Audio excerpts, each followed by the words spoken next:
Kung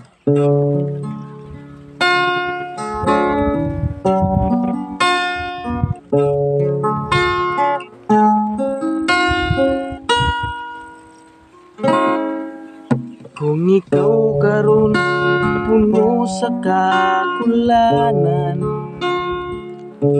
kapug at sa problemang imong naiaguman,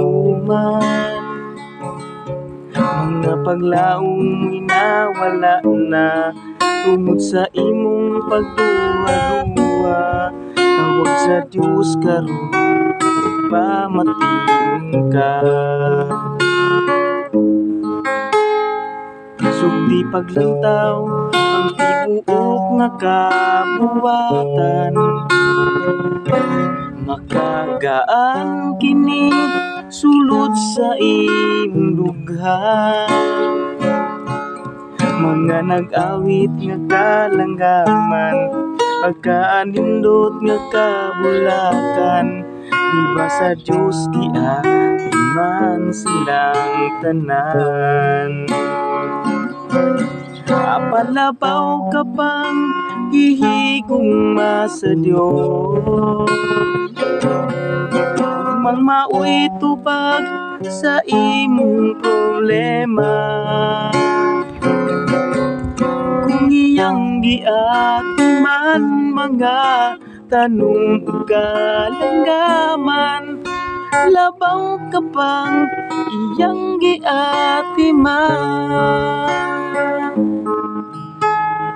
Sugdi paglantaw ang tibuok nga kabuwatan, makagaan kini sulod sa imong dughan.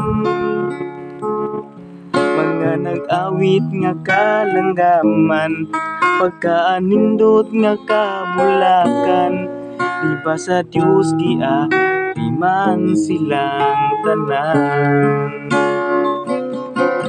Apan labaw ka pang higugma sa Diyos, kung mang maoy tubag sa imong problema.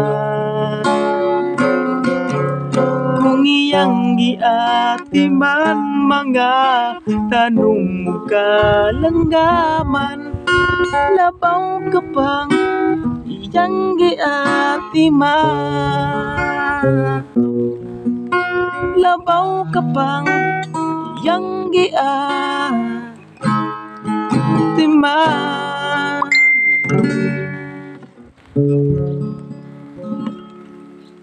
So, yes guys, no, klaro kayo ang minsay sa mga awit nga kung gigugma manggaling sa Ginoo ang mga langgam nga dili kabalo manarbaho, dili makabalo nga magtigom og kwarta, pero labaw na pata, no?